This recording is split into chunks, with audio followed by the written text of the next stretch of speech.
Hey guys, how the hell are you? Time for another all-new episode of Mini Bottle Monday here at Arnold Drinks. My name is Arnold, and tonight I drink.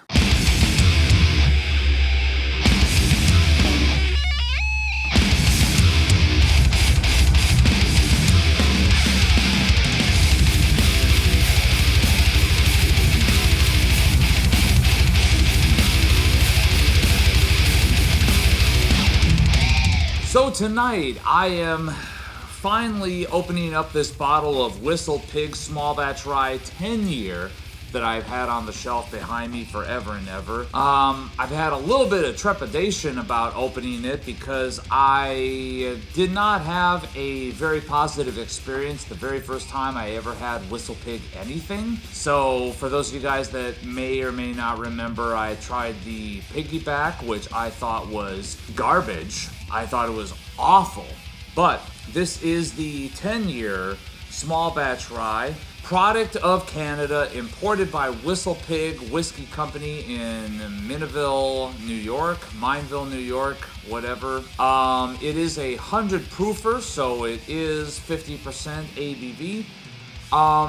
Curious that it says New York. I thought it was out of Vermont. I might be mistaken on that.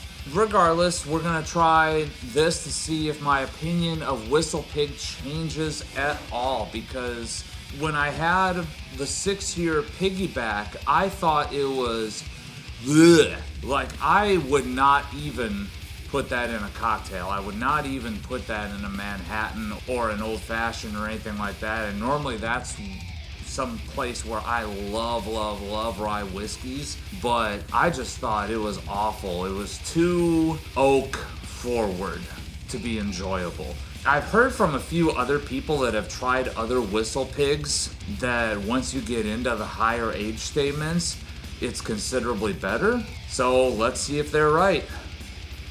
Okay, so the nose bodes a little bit better in that there's something fruity in there, along with more typical rye notes. Like, I'm definitely getting a peppermint note on the aroma. A little bit grainy, a little bit baking spice-y. Yeah, there's a little bit of fruit something that's in there. What is that? Almost like a pineapple thing, but a little bit more dissipated, a little bit less concentrated, not anything like, you know how sometimes you have a very hoppy IPA, a hazy IPA that has a lot of sort of tropical notes that are coming out of it? It's nowhere near that pungent, but there's definitely something fruit forward in that. Very tropical, a little bit pineapple. There's pine nut. That's something a little bit more typically associated with rye. A little citrus maybe too. Almost like a Rawson's Squib rye as opposed to something sourced from Canada. Okay, well, that's boding a little bit better. Cheers.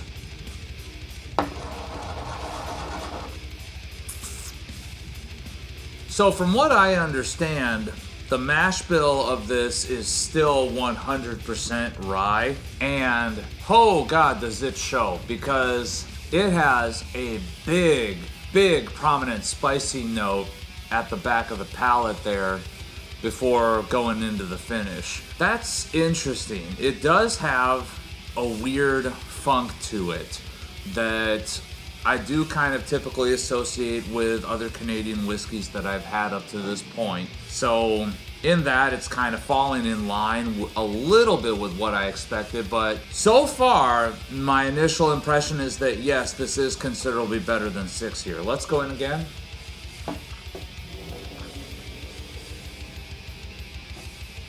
So that has something weird in it that I'm not 100% on board with yet. For lack of a better description, it tastes weirdly medicinal. Like, not like how George Dickel tastes medicinal, how it's got that sort of minerality to it. This is like a weird grassy funk that's coming out to play. A lot of the notes that I described in the aroma, like the pine nuts, the peppermint from the rye, that's very much in there. It's got a sort of weird Christmassy thing going on to it with how much pine is actually coming through there. Pineapple that I mentioned, not so much in the flavor profile at all. Like, there's still a little fruity something in there, but it's definitely not pineapple. It's almost like a, how can I describe that? It's almost like a melon that is past its point of no return. It's like an overripe kind of sour melon. I think the experience of this whiskey is starting to turn a little bit. Let's go again. So this is so weird to me because, like, I will say that it is significant. Oh, what the fuck is that now? Like, I went like this, like I was clearing something out from back here, and all of a sudden I had this weird smoky spicy thing happen. What the fuck was that? That's weird. It should be mentioned too, this is not my first whiskey of the day, and I have not eaten at all today either. So it's not really being influenced by anything that I ate. That's, oh man, what is that? That's so weird.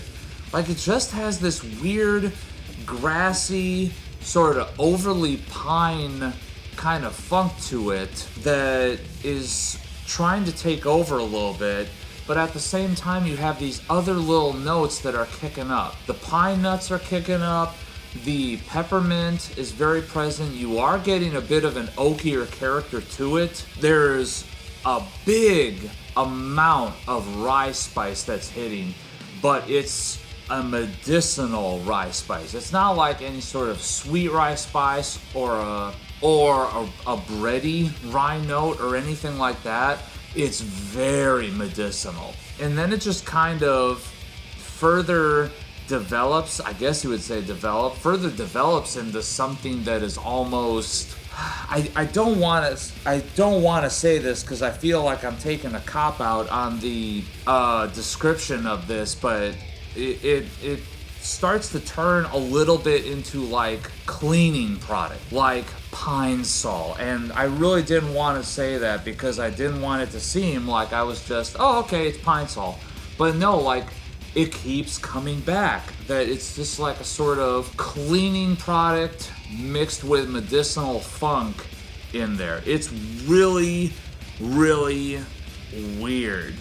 And not awesome. Yeah, I think I'm done with that one. It's just, ugh.